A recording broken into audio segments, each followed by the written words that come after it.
I think if you're talking about possibly buying this tool, the setup that I like to do is to go to one of my brothers and say, why don't we strike a deal where you pay for this and I'll keep it at my house and use it for when you need it. You can borrow it.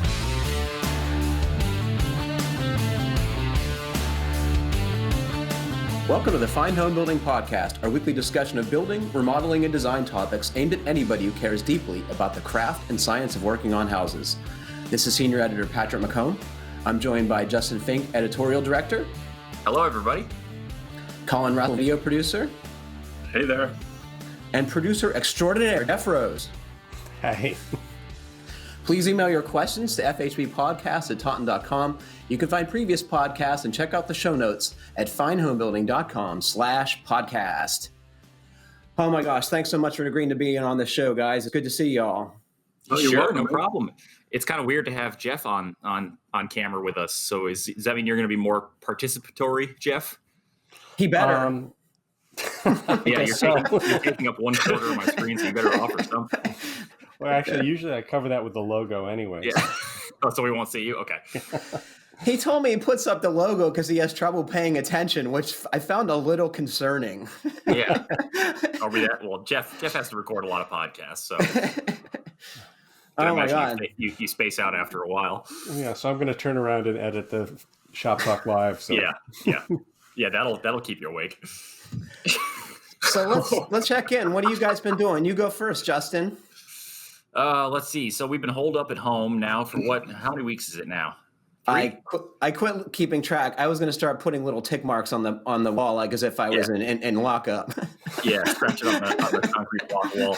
I think it's been 3 weeks. The biggest change for me is that like the day after we all decided we're going to start working from home, my wife had a baby, so we went into lockdown with an infant, a newborn, which is great. His name's Avery. And he is absolutely adorable. He is pudgy to the max. So it's kind of nice because I'm home all day and can help be Mr. Mom. But we're all kind of thrown in the deep end trying to figure this out.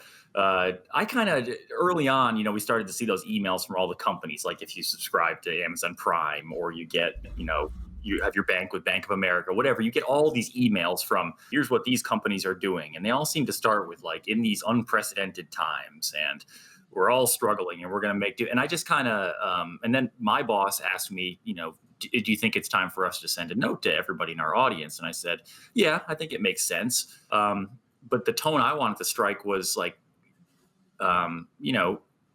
commiseration. We're all home. We're all kind of trying to do the right thing by keeping everybody safe and flattening that curve, as everybody has the phrase everyone's come to know so well in the last few weeks. But we're not like in crisis mode here. We are, if anything, like I'm using this as an excuse to try a bunch of new things. So we're doubling our efforts digitally. Obviously, we're doing video podcasts. You guys are doing additional podcasts, your Pro Talk podcast that you can talk about in a bit, Patrick. We're doing a lot of these digital educational sessions. We're doing live Q&As with experts like Mike Gurton and Tim Euler. And we have another one coming up, Ben Bogey, and Jake Bruton, Brian Pondelillo. So we're doing a lot of fun stuff live. So you guys should definitely check out finehomebuilding.com/webinars. They're all free. We're doing, a few per week at least. And they're free for anybody to come in and do a live interaction. So you can ask questions, you can comment, you can just kind of, it's like a podcast in a way, except we're focused on one topic. And we have special guests. And then after that, if you missed it, or you want to go back and just watch some that you missed because you didn't even know we were doing this, they're all archived on that URL, finehomebuilding.com/webinars. And we've done topics focused on deck building and maintenance, control layers, building science topic. We've done deck ledgers. We've done underdeck drainage systems. Last night we did advanced optimal value engineered framing with Mike Gurton and Tim Euler. We have double stud walls coming up. We have all sorts of cool stuff. Roofing we have coming up soon. So like we're going to be doing a lot of this, and it's really, I think it's really cool to be able to find the silver lining in being stuck you're stuck out of your element, and it's easy to go, well, how the heck are we going to just get by? But I think the thing to do is to shift your focus to what opportunities does this put in front of us? And a lot of business people I've been talking to, contractors, have kind of used this time to, okay, what can I retool my shop? Can I take this time to get my books in better order? I know you guys had Sean Van Dyke on, which is huge. And I believe that was the focus of what he talked about too, was kind of reinvesting in your business while you have some time to finally do it.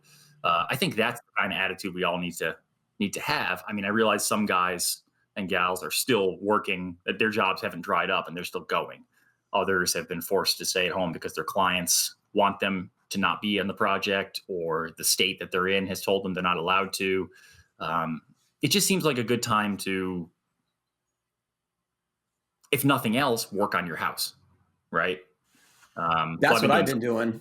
Yeah, I've been doing that too. And you quickly learn, what was that meme? I think I saw it from Andy Engel. It was like, you realize that after all this time you've been saying, I just don't have time to clean out my garage, then now that you have the time, you realize, well, that wasn't the reason I'm not doing it. There's definitely a lot of that. Like, there's still the pieces of trim in my house that I really need to finish up. And I'm like, yeah, I got time now, and I still am not going to. Why would you do that when you could start a new project? That's what I say. Right. Why would you finish something? That's so boring. What have you been doing, Colin? Well, I actually had a very large remodeling project lined up, but I decided to hold just because I don't want to be outpouring cash right now. I get it, man. So yeah. I'm doing a lot of the smaller things around the house. Originally I was going to, because I'm remodeling my entire house, I was going to do a kitchen upgrade.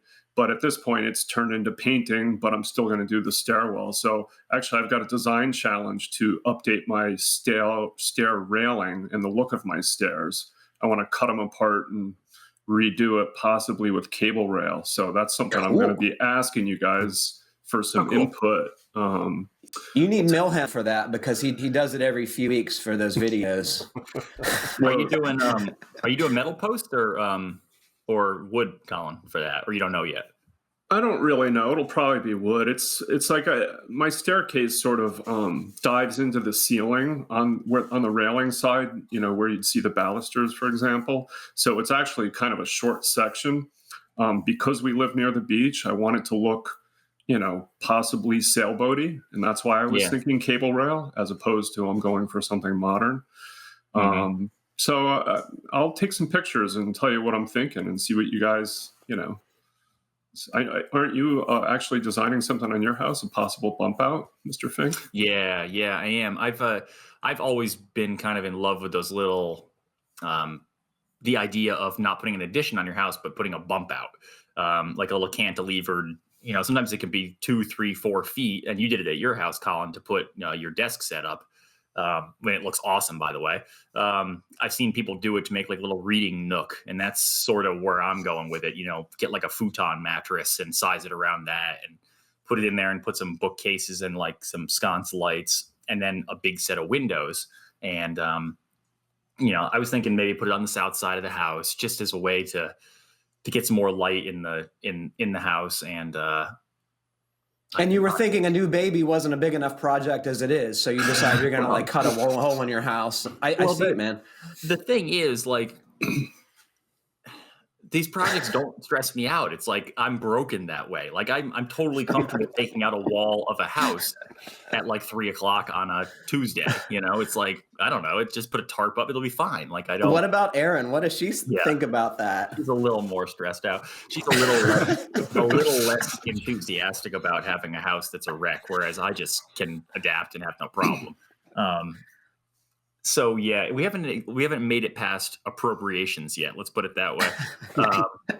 But the design challenge on my end is that years ago I went to an estate sale and I picked up these really cool. I'll take a picture of them and I'll give it to Rob to put up on the page here. They're like I assume they were exterior windows at some point, but they're like double. Whatchamacallit? What do you call those kind of windows? French window. Are they French windows? Is that what you'd say? I think so. they're like divided light, and they have that kind of that little old school knob with the little surface latch on it. They're really cool, and they rabbit into each other where they meet, and they're really elegant looking. And I thought, well, I have like 10 of them, and I spent like $5 a pop on them when I bought them or something, and I've just been sitting on them for 10 years in the basement. And I was like, well, this could look kind of cool. I wonder if I can work these into it. So I'm thinking about that. Cool. Yeah. And then maybe some interior storms or something to make it a little more efficient in the winter. But I like the idea of like, oh, let's just open up these little French windows, as Patrick calls them, in the bump out, and like just let all the breeze in. It's like I feel like I should put like a pie on the windowsill or something. That's going to be awesome in the winter time too. Well, my house is already old and leaky, so it doesn't make a whole lot of difference anyway. Plus, it's the south side of the house, so you can be leaky on the south side of your house because you're getting so much sun in. That's my mental justification. I love those windows, though. I think that would be really a cool space. They're super cool. Do your floor joists run the right direction to have to sister them on there for a bump out?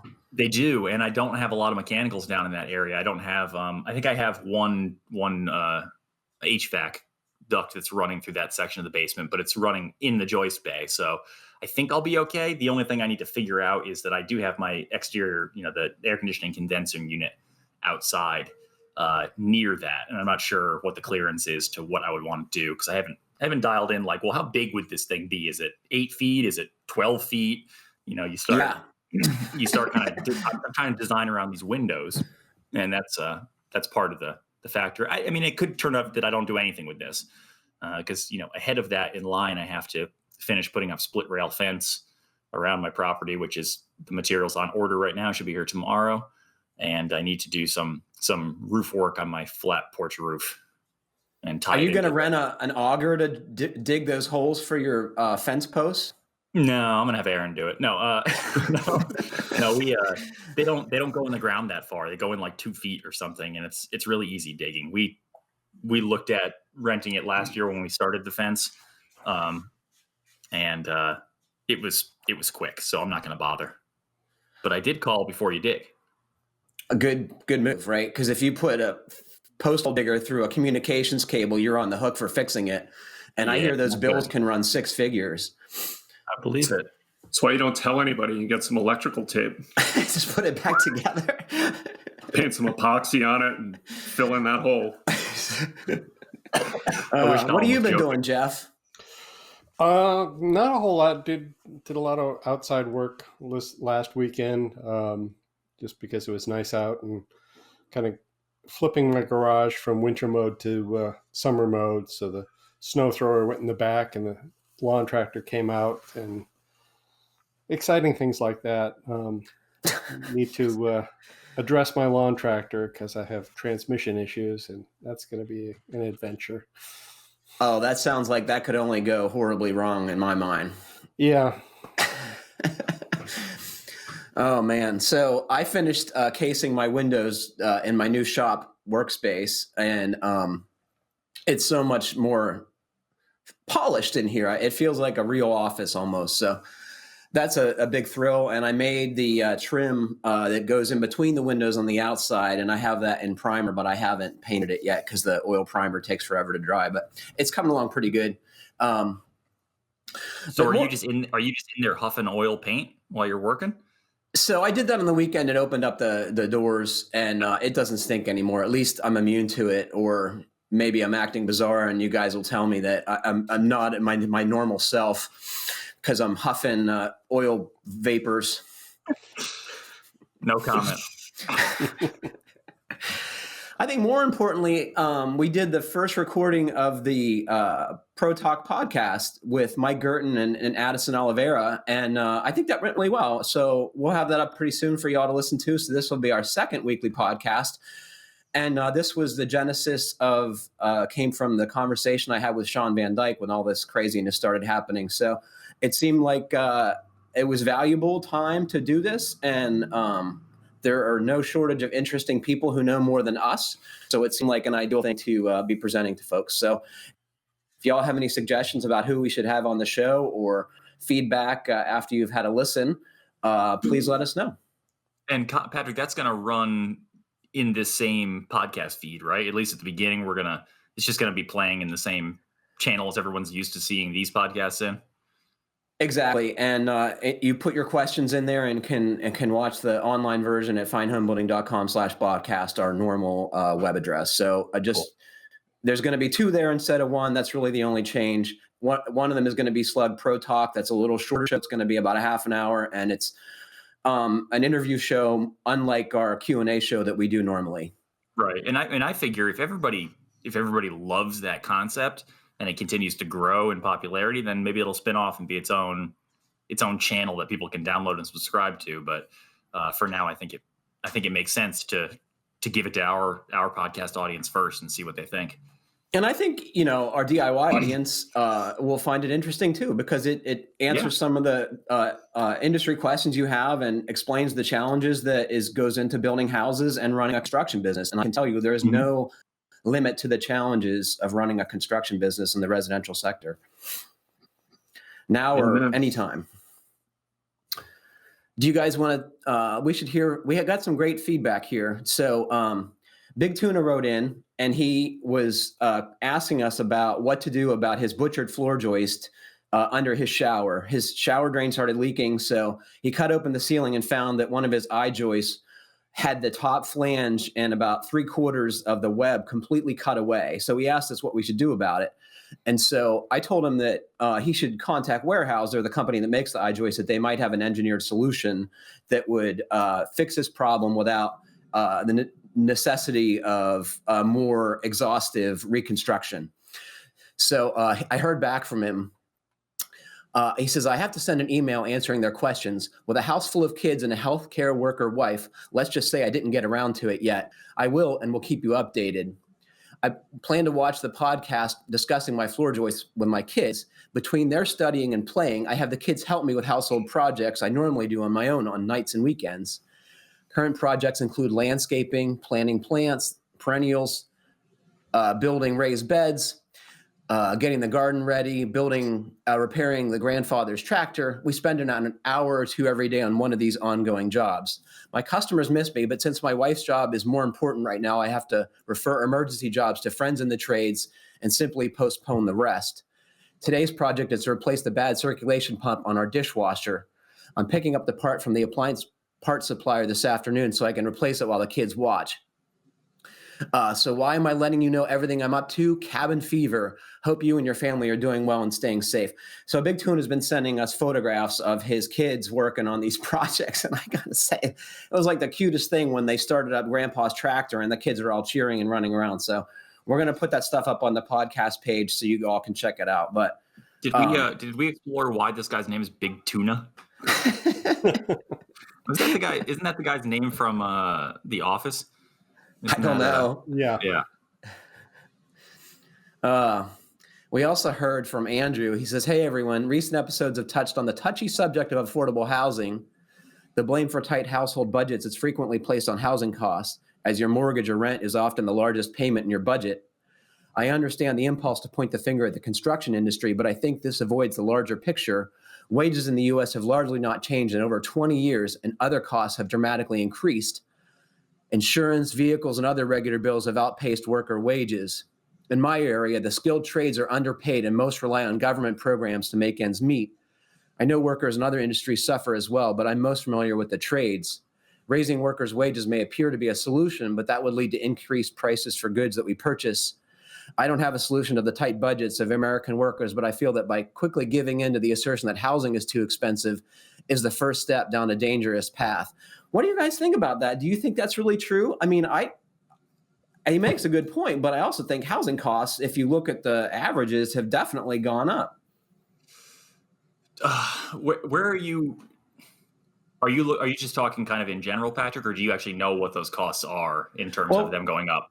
We talked about this, and actually one of our listeners wrote in with the data, and it is true that the average housing cost has gone up way more than inflation of other things. Right. And I'm sure wages haven't kept up either, but if any metric you measure, the housing costs more than it used to.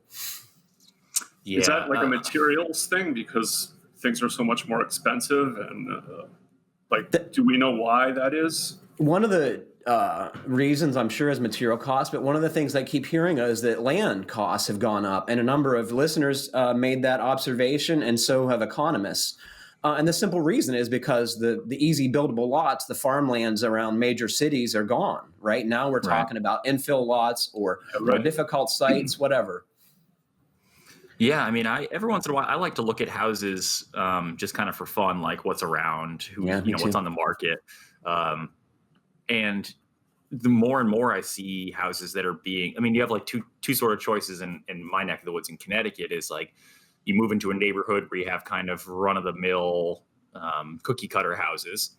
And it's like everybody's vying for one out of the 100 houses and they're all sort of the same house. Or you move into these areas that used to be farms. Like you move a little farther off the grid and you're buying more acreage for less money, but you're farther away from everything. But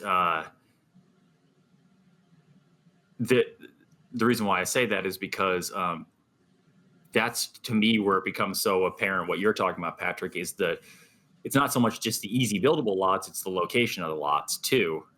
People just don't want to live farther away from, I mean, I'm talking like an extra 15 minutes from like Walmart. It's not like we're talking about you have to drive down a 40 mile long dirt road to get to your house.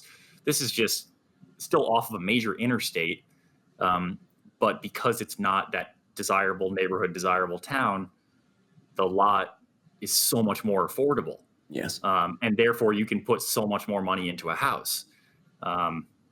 So I have to agree. I wonder how much of it has to do with those land costs, because you could still build the same house that you built in 1970. I mean, there's slight differences in code.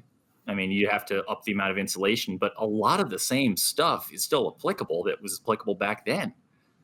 And I think it's difficult to make money on affordable housing, right? It's and if resources are limited, both with skilled tradespeople and land, it's going to be way more attractive for developers to sell high to middle to high income homes, right?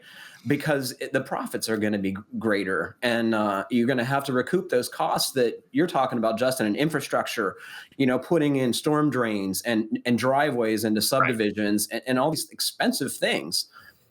Right. Have you seen housing change in your neighborhood, Colin? And we talked about a little bit about that, but. Well, I mean, there is actually a lot of affordable housing going in, which the town, like the people were fighting, there's like signs and not really protests, but, the neighborhoods don't want it. People here feel like it's very crowded already.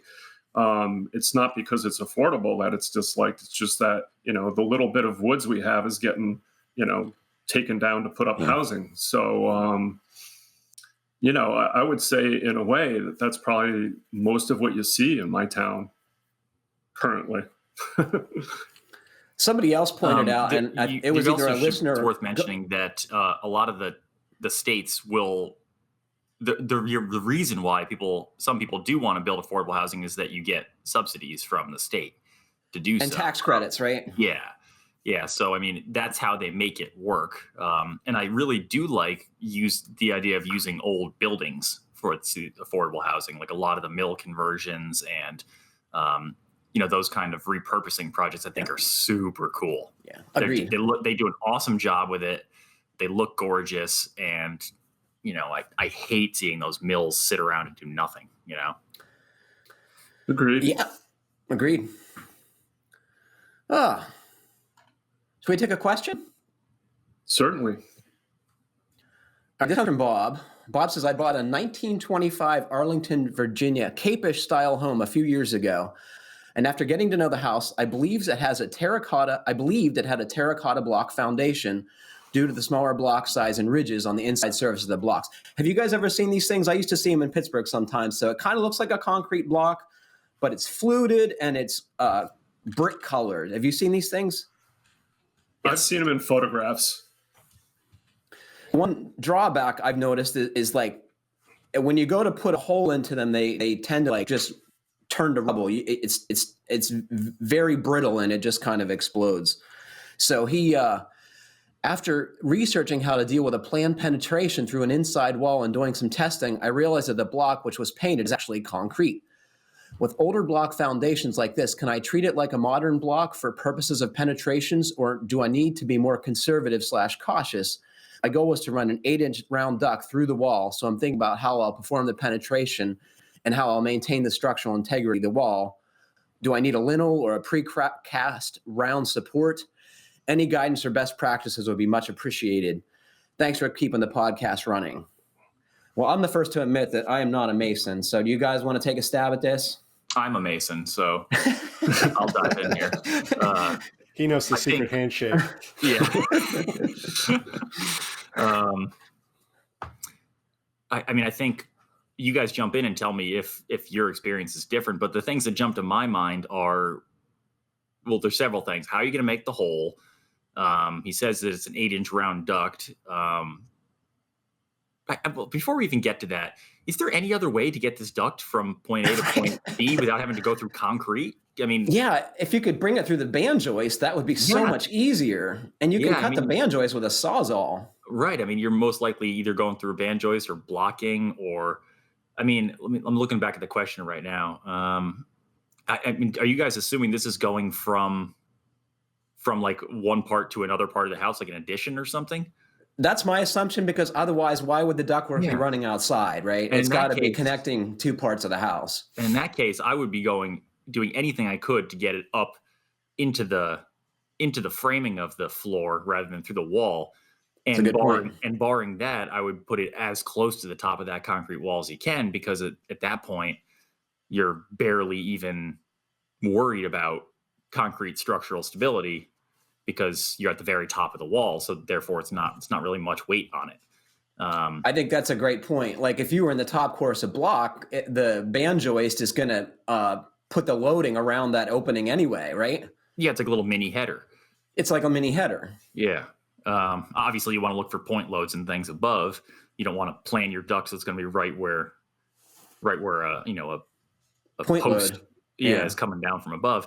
But let's say that you have to go through the concrete. The thing that jumps to my mind as something to be concerned about is how you're going to make the hole, and whether or not there's anything in the cores of those blocks.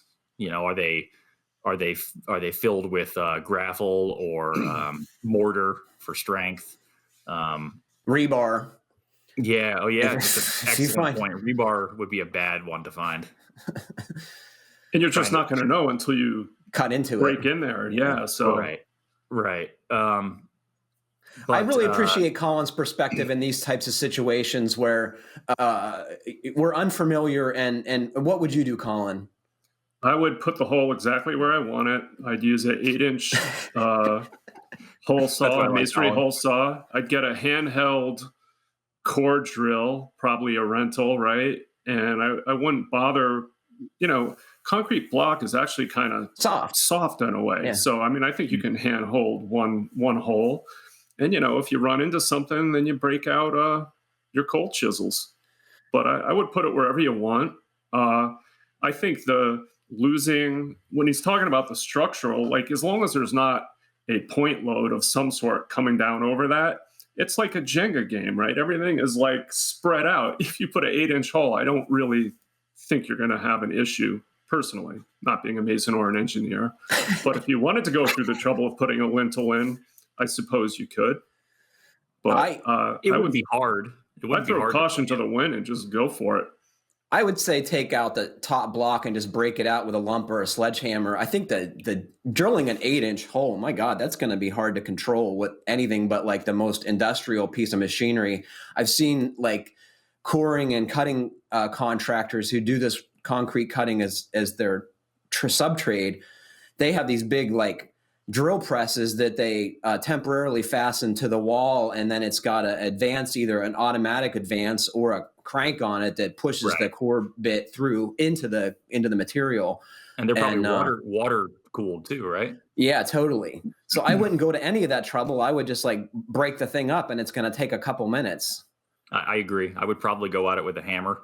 I might score it first with an angle grinder, so I had kind of a rough score mark so that it broke where I wanted it to into either into a circle or however many blocks I wanted. I tried to be neat about it. And then you could always just go back and patch it with hydraulic cement around the pipe. Did you guys have any concern with a metal duct going straight through? Actually, no, I guess I'm talking about patching. I guess you wouldn't have to patch it. This is not an exterior wall, I'm guessing. So if it's in the middle, like a bearing wall in the middle of your basement between an addition and the main house, then who cares if the hole's a little big and the pipe is loose in there, right? I agree. Foam. I think this is a great opportunity to buy some kind of small jackhammer or some kind of rotary hammer drill that has a chipping function. If you've been hankering for one of those, I say this is the perfect opportunity to sell it to the rest of the family. Right. Exactly. See, I've always wanted to use a core drill, so I'm still going to try and drill it out. And, I have trying to drill large holes, even in wood, sometimes when it binds and just whips the drill around, Yeah. I don't know that would happen. I mean, with this, in this situation. I think it would totally happen and potentially break your arm. Yeah. Jeff, what are you going to do here? I kind of go with you guys who break it up. I mean, I don't know. I like the idea of a rotary hammer. And, even if it's just drilling a series of holes around where you want to break out and then breaking out between. There you go. Yeah. My uncle is a good idea. My uncle, who is a HVAC contractor, and, you have to get pipes outside sometimes. That was his go-to method, is chain drilling a circle and then breaking out the center. Yeah. Yeah, that's a great idea. I think if you're talking about possibly buying this tool, the setup that I like to do is to go to one of my brothers and say, why don't we strike a deal where you pay for this and I'll keep it at my house and use it for when you need it. You can borrow it. You always got to try that first.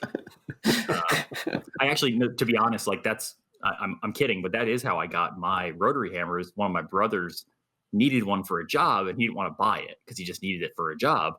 So he said, how about we split it? It's cheaper for me to pay for half of it and use it than it is to rent one.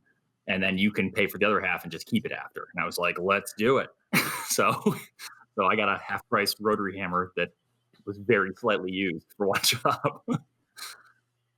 That is an incredibly useful tool. I could have never imagined I would use my SDS Plus rotary hammer as much as I do. It's like one of those things, once you have it, you would never want to be without.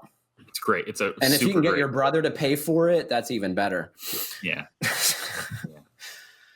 So we also heard from Austin. Austin says, hey, FHB gang, I'm starting to plan some garage improvements in my 2-stall attached garage that I also use as a workshop. The current space is not insulated aside from the shared wall with the house. I'll be installing fiberglass bats in all the walls. My question is around attic/roof insulation. The ceiling joists are currently 4 foot on center and spanning about 25 feet, which is fine because they don't need to support anything but the garage door opener. I'm wondering if I can insulate between the rafter bays on the underside of the roof deck as opposed to installing ceiling joist on 16 foot or 24 foot 16 or 24 inch centers, drywalling and then blowing cellulose. Is it a problem to have my garage be a hot roof and the rest of the house have a cold roof? The soffit on the outside of the garage and house is vented every 6 feet or so. The rest of the house is an unfinished attic with about 18 inches of cellulose.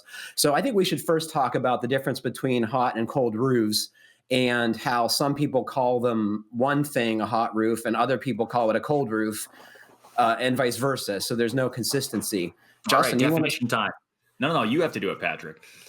Oh my God. All right, I can do it. So you have a few different things to think about. First and foremost is vented roof. That you have ventilation down at the eaves, and it goes up to a ridge vent. Sometimes you'll have 2 gable vents, and that will be considered a ventilated roof assembly. And the idea there is you're washing the underside of the roof sheathing with kind of fresh air to help remove some of that heat.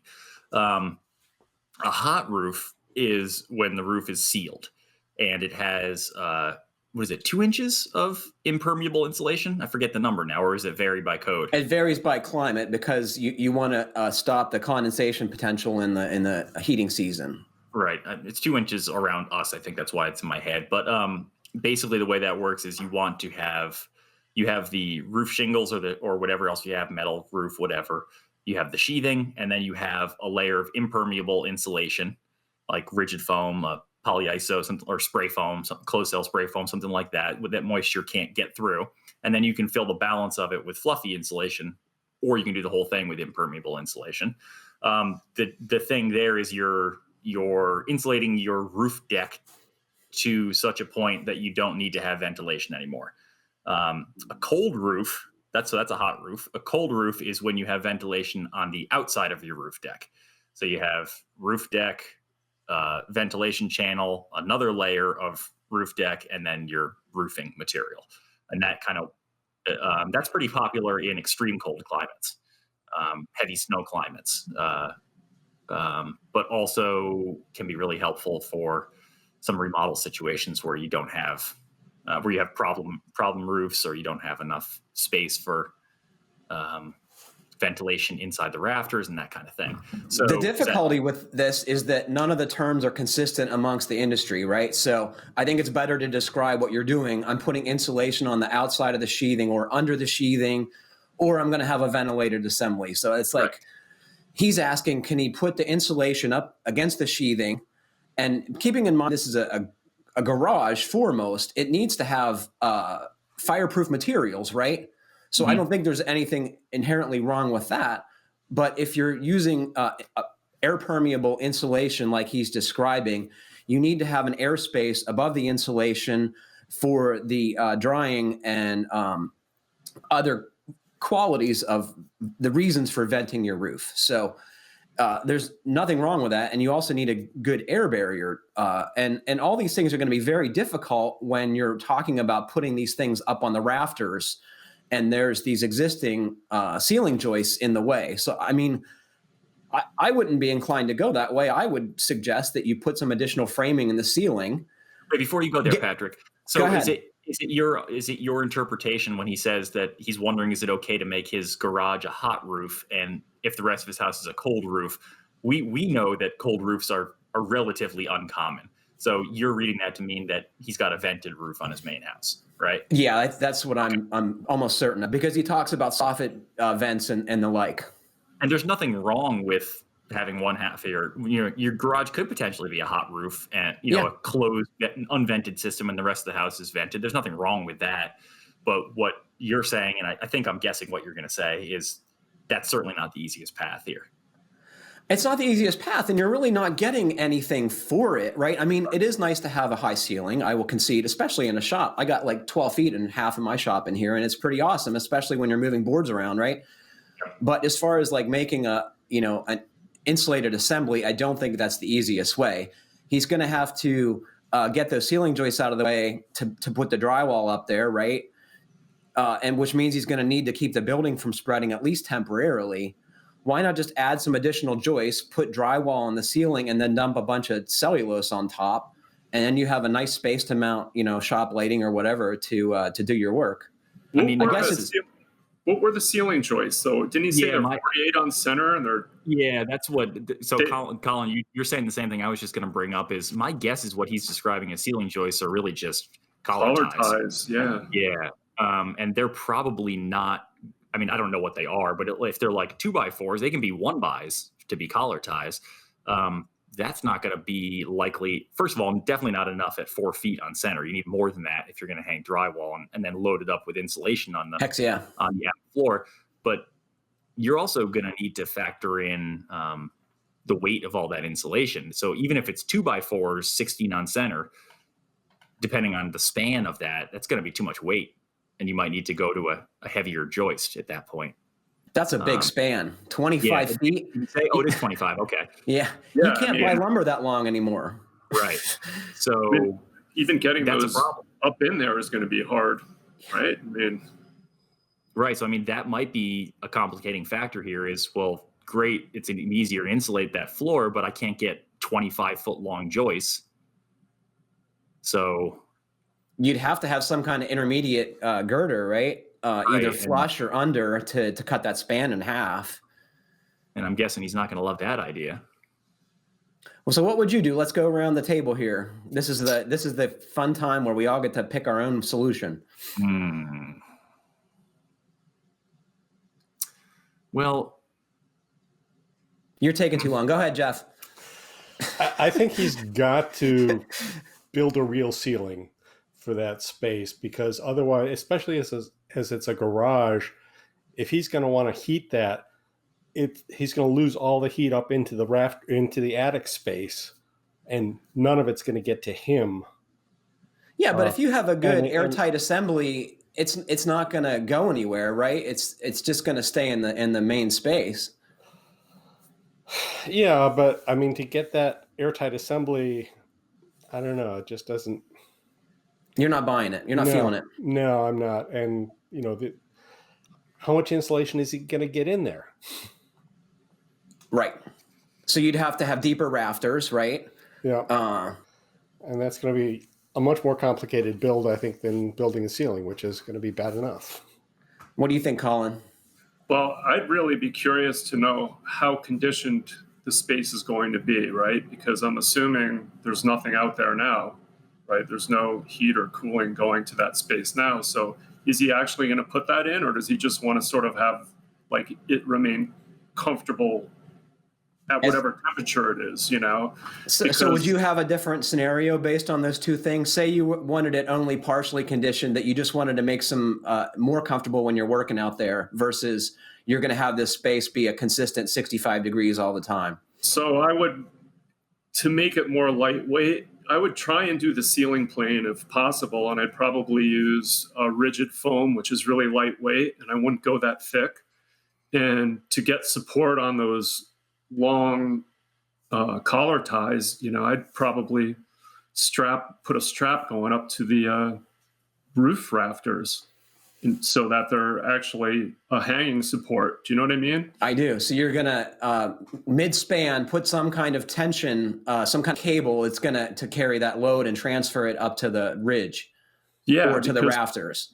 Like, go for the air seal and a little bit of insulation that's lightweight, I think would be pretty quick. That would be a pretty quick solution. But I also, if he's up for, kind of vaulting his ceiling, if he's going to insulate up there, he's going to have to sheetrock up there, right? Yeah. So that's tough. But I did have a question in terms of the 2-inch airspace that we need here. What about those vent baffles that they sell? Like, are those like ever to code? Do you know what I mean? They're like the panels that reach down to the soffit and you take them up to your ridge vent. You don't actually need 2 inches. I forget what the number is. That's just kind of a really conservative, like, if you can get 2 inches, that's a great amount of airflow, but you won't get that. I forget what the proper vents are, like AccuVents, vents, how much space they have. It's probably like an inch and a half. Certainly the cheap home center or lumberyard versions are even less than that. This is a tough one. What are you doing, Justin? What's your assembly? I like the idea. At first glance, I was like, well, this is easy. You're going to do the ceiling. You're going to put in more joists, build a ceiling that has standard framing spacing of 16 inches or 24 inches, and then hang drywall, and then backfill it with as much insulation as you can, to get up to the R value you want in your attic above your space there. But the length of that span is just too much. And now I'm leaning towards, I think you got to consider cathedralizing it, patting down those rafters to get some more room for it. Did he even mention how deep the rafters are? I don't see the mention of that, but maybe you edited this down, Patrick. No, I don't think we had that information. We need more information. Yeah, I mean, it's... You've never heard me say that. Yeah. I mean, if they're deep rafters, then go for it. So I've furred down rafters. That's not a big deal. You just take 2x4s and put them on the bottom of it and, screw them in. Right. You could even turn them the other way, perpendicular to the existing rafters, and put another insulation there, and that would actually help with thermal bridging. Right.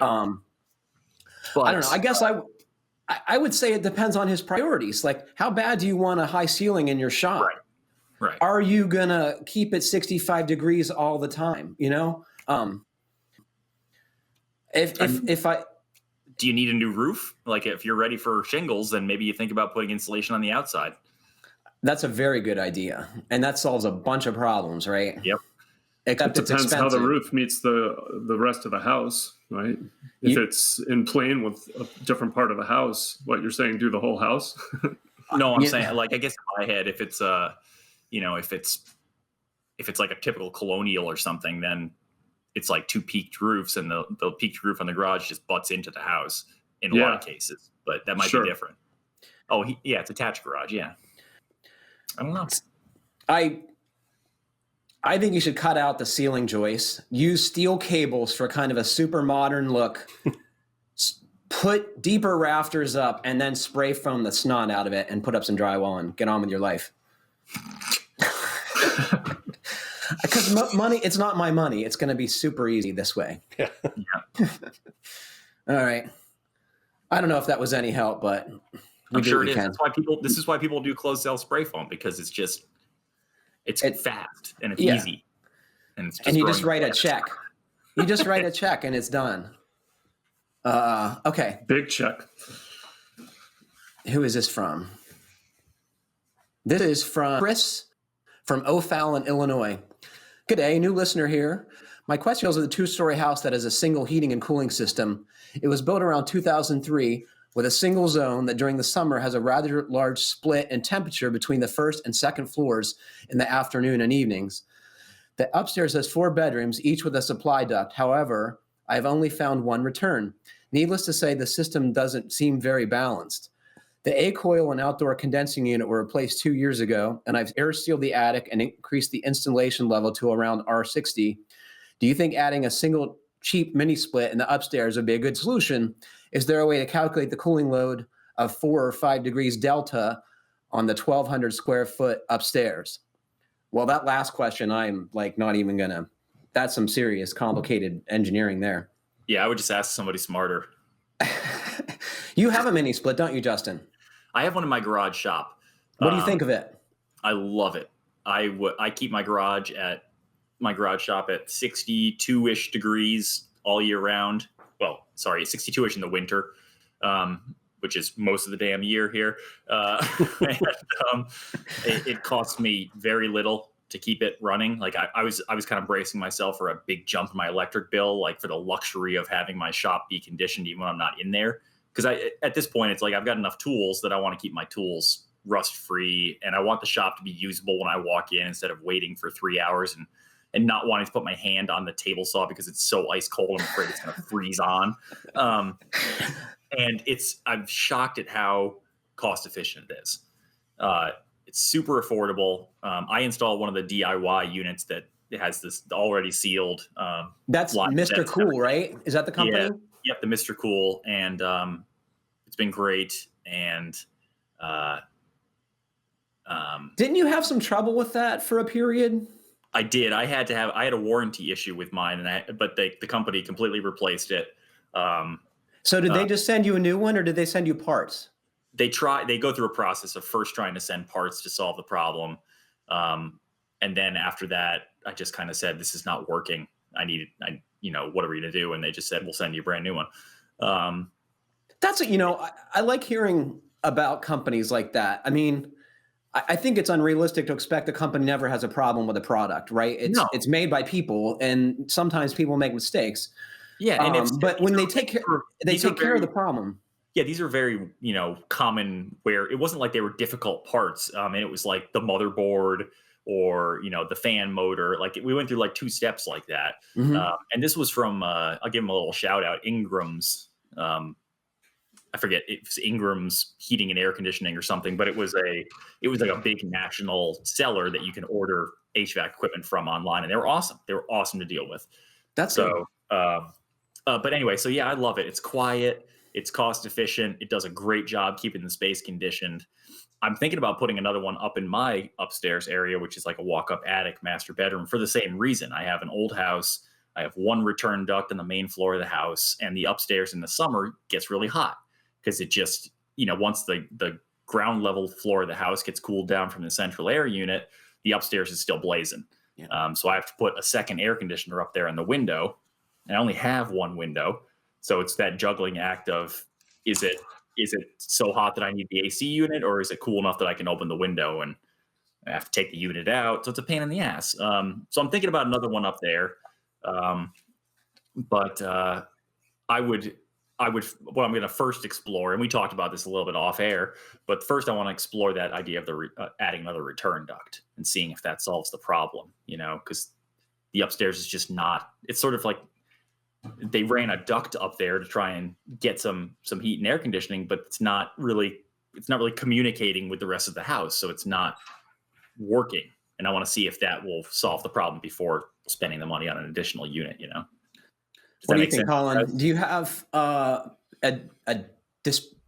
disparity in your upstairs and downstairs temperature in the summer? I do, but I have both a return upstairs and downstairs, so I can control that just by controlling the vents on my registers or reducing the intake. Right, that's another way to go. You can just sort of. I have those. It's like 14 by 22, I believe. You can actually reduce it just with a piece of cardboard, for example. That's a solution, but the risk there is if you cut the airflow too much, the A coil, which is on the top of the air handler, right, can freeze up just because there's not enough air moving across it to keep it from freezing, right? It's too static.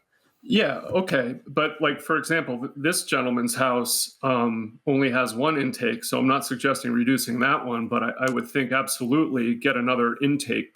And it's unclear. I'm assuming his intake is on the first floor, not the second floor. He indicated that there was one return air grill upstairs, and there were supplies in all the bedrooms, right? Yeah. So I think that's part of the problem is it's not pulling the hot air out of the bedrooms, right? It's pulling it probably from a hallway or some less, absolutely, some central spot. Can I tell you what an HVAC contractor is going to do? You're going to call them up and they're going to say, what you need to do is put an air handler in your attic. And then you need to say, hell no, I'm not putting an air handler in my attic because that is the stupidest idea and everybody in the country should stop doing it. So that is the go-to solution for HVAC contractors is to sell you more equipment, right? And the problem is that it's going to be in an unconditioned space all year round. So when you're trying to make hot air, the cold air around the ductwork is going to cool it off. When you're trying to make cold air to air condition, it's going to be hot air all around it, taking the cool away. So that's a problem. Sorry, I didn't mean to distract you. My dog is laying under the table, fully sprawled out and barking. Like he's relaxing and barking at the same time. It must be getting close to the mailman coming or something. I love mini splits generally, but I don't think that's the solution to this particular problem because like most people want their bedroom doors closed. So you're not going to have any mixing of that hot air out. If you're going to have to put one in every room, which would be complete overkill and completely expensive. And then you got to run the thing. So, I mean, well, you could do like a seal. You could do a small ducted mini split setup. Assuming that you insulated it properly above the ceiling plane. The reason why I was saying it, Patrick, from my place is it's a one room upstairs. It's a walk up master suite. I mean, it's a small house. So before anybody starts picturing this palatial master suite, it's a small room, but so it would be easy in my case to just condition it. But it is sort of a, one of the, like Colin's talking about playing with the adjustment so that you're pumping more heat upstairs. Well, I guess you weren't saying that because you were saying you have another return up there. My worry is like if I crank it up and just try and get more air conditioning to the upstairs, all I'm doing is really just kind of pressurizing everything, and that's not really. It's not the solution to get more cooling up there. It's like the problem is that it's not pulling the heat out. Yeah. I think I would, as a first step, and you don't need to spend too much money, right? So go on Amazon, buy an anemometer. Check the airflow out of your supply ducts, right? And make sure that they're in line with the downstairs. If there's less airflow, I would try and get more going upstairs, less downstairs to kind of counteract that hot air you have sitting around up there. And if that doesn't work, I would try adding some more return air duct work. And, ideally, the return air ducts and the supply ducts add up to the same square inches in cross section. So if you have an 8x10 duct on the supply side, you should have an 8x10 duct on the return side. And unfortunately, most HVAC contractors always undersize return air ducts. And I don't know why that is, but it creates a number of problems, and you're experiencing one of them. So, I mean, if you can find a good HVAC or home performance contractor, this is what they do. And you might ask for their guidance. But as a first step, I'd go on Amazon, spend $50 on an anemometer and see if the system is at least balanced. Can I ask you a question about the anemometer? Because I've never used one before, but I looked it up while you're talking here, and it looks like, it's a small unit with like a little fan, basically, gauge. So do you just take the register and the grill off and you just hold it over the opening while the system's running, or how do you do it? So I would start with the way it's presently set up, with the registers closed or open the way they are, and just hold the thing there and see what's coming out of it, and try and get them to match up. If they're already matched up upstairs and downstairs, try and get a more airflow upstairs. Yeah, I got to buy an anemometer. I'm buying one. I'm not even going to try and say the word. What's that, Jeff? I said, talk your brother into buying it. Talk your brother. I'm going to convince my brother he needs an anemometer. And then I'll have it shipped to my house, though. I got to make sure it's working first. I think I got to get one of those too to add to my little geeky toolkit. Yeah, who doesn't want to talk about drill? Yeah, Colin doesn't know how to spell anemometer, so he's going to get a core drill instead. That might help with the airflow issue too. You could just start punching holes in the ductwork, right? Yeah, they're all the same. They all do the same thing. We're just putting holes in things. Yeah. Oh my God. Oh, this was pretty fun, guys. I'm grateful that you were able to be on the show. Yeah, absolutely. Thanks for having me. It's funny, like this is our social interaction now, at least speaking for myself. You guys probably have more friends than I do, but this is like one of the highlights of my day is hanging out with y'all. Are you kidding? I have no friends. Zero friends. Yeah, I'm talking about anemometers over here. Who wants to be friends with me? Well, I hope listeners will email and describe how they're coping with our current crisis and what they're working on.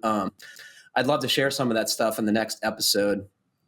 We're going to try I want to share something, because I got for old fans of the show, you might remember Mr. Rob Yagid, as an extra special treat, I got a photo of Rob, who during quarantine has shaved off his beard but only left a mustache, and it is hilarious. So I'm gonna give that photo to Rob Watzak to put up on the website, and we won't tell Rob Yagid we're doing it. I don't have permission to use this photo, but it's pretty funny. Is that so he can wear a respirator? No, I think he just looks like Wyatt Earp. I think he's just trying to mess with his wife, but it's funny. I went with Freddie Mercury, actually. Yes. Yeah. Yeah. Oh, that's pretty funny. Anyway, sorry. No problem. If any of you listening out there have someone you think we should have on the show, please send those along and send your questions to fhbpodcast@taunton.com. And please comment, and review us however you're listening. It helps other folks find the podcast. Happy building and stay safe, everybody. And thanks for listening.